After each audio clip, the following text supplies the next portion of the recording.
buat kamu yang tinggal di Bekasi atau cuma pengen tahu soal Pilkada 2024.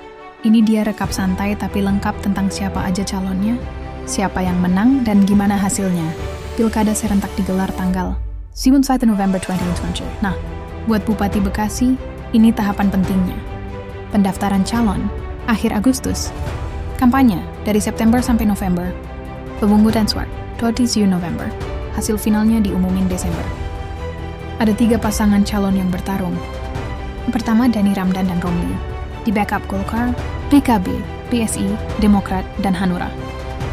Kedua, BN Holik dan Faisal Hafan Farid dari Gerindra, PKS, PAN, dan Nasdem. Ketiga, Ade Kuswara dan Asep Surya Atmaja diusung PDIP, PPP, Partai Buruh, dan PBB. Yuk, kita intip hasil pemilu. Legislatif DPRD Kabupaten Bekasi. Tahun 2004, Partai Golkar jadi jawara dengan perolehan suara 18-19% dan dapat 10 kursi dari total 55. Gerindra dan PDIP sama-sama kuat, dapat 8 kursi. Lalu di bawahnya ada PKB dan PKS yang imbang, masing-masing 7 kursi. Sisanya ada Demokrat, Nasdem, PAN, PPP, Partai Buruh, dan PBB yang ngisi kursi secara merata.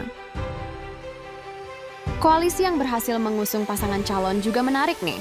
PDIP gabung sama Partai Buruh, PPP, dan PBB. Total mereka punya 13 kursi, cukup banget buat ngusung Ade Kuswara Kunang dan Asep Surya Atmaja. Mereka resmi dapat surat tugas dan ditetapkan jadi calon bupati wakil bupati di Pilkada Bekasi 2024. Sementara itu, Gerindra juga gerak cepat. Bareng PKB dan Demokrat, mereka nyusun koalisi dan nyaring nama-nama calon dari 12 kandidat, awal jadi satu pasangan final. Strateginya, pakai hasil survei plus, konsultan buat ngukur elektabilitas di 23 kecamatan. Mantap kan? Setelah proses panjang seleksi dan uji kelayakan, PKB akhirnya ngeluarin daftar 65 calon kepala daerah buat Pilkada Duniring Bancuter. Nah, salah satu nama yang diajukan adalah Dhani Ramdan yang sekarang masih jadi penjabat Bupati Bekasi. Terus pada 19 Juni 2024, PKB, Gerindra, dan Demokrat deklarasi koalisi bareng di Hotel Holiday Inn Cikarang Selatan. Mereka bilang bakal ngumumin siapa pasangan calon yang diusung bulan Juli. Wah, seru banget. Tanggal 9 Mei, PKS bahkan udah datang ke kantor DPC PDIP. Katanya sih cuma silaturahmi politik, ngobrol santai soal kondisi Bekasi. Tapi siapa tahu, bisa jadi cikal bakal koalisi besar. Oke, santai aja ya. Jadi gini nih ceritanya di Kabupaten Bekasi lagi pada seru-serunya ngomongin pilkada yang bakal datang. Kayaknya sih PKS udah ancang-ancang mau ngajak ngobrol partai lain kayak Gerindra, PKB, sama Demokrat. Kata Wakil Sekretaris DPC PDI Perjuangan Kabupaten Bekasi, Pak Jemit Fiters, mereka juga lagi buka pintu buat semua partai, termasuk PKS, buat ngobrol-ngobrol santai kayak lagi silaturahmi gitu deh. Nah, ngomongin PKS lagi nih, ternyata tanggal 17 Mei tahun lalu, petinggi-petinggi mereka di Kabupaten Bekasi juga udah pada kumpul-kumpul.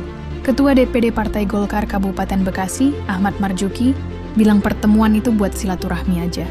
Katanya sih, mereka bangun koalisi itu pelan-pelan, sambil komunikasi terus sama partai lain.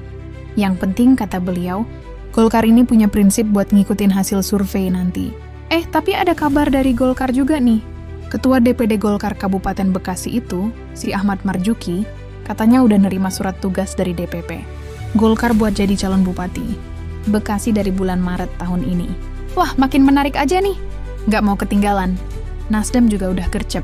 Ketua DPD Partai Nasdem Kabupaten Bekasi, Marjaya Sarjana, bilang kalau DPW sama DPP. Nasdem udah ngeluarin rekomendasi buat Sri Rejeki Omania buat maju jadi calon bupati atau wakil bupati Bekasi. Terus ini dia nih, hasil rekapitulasi resmi pemilihan umum bupati Bekasi tahun 2024. Kayaknya sih, suara terbanyak diraih sama Ade Kuswara Kunang sama Asep Surya Atmaja, dapat 45,8% suara. Di bawahnya ada BN Holik, Kodratullah sama Faisal Hafan Farid dengan 43,2% suara. Terakhir, ada Dhani Ramdan sama Romli yang dapat 14% suara. Gimana nih menurut kamu? Makin seru kan ya obrolan politik di Bekasi ini?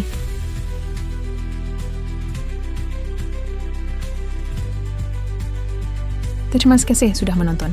Saya Fikri Faharti dari kelas B3, Universitas Pelita Bangsa. Sampai bertemu di video selanjutnya.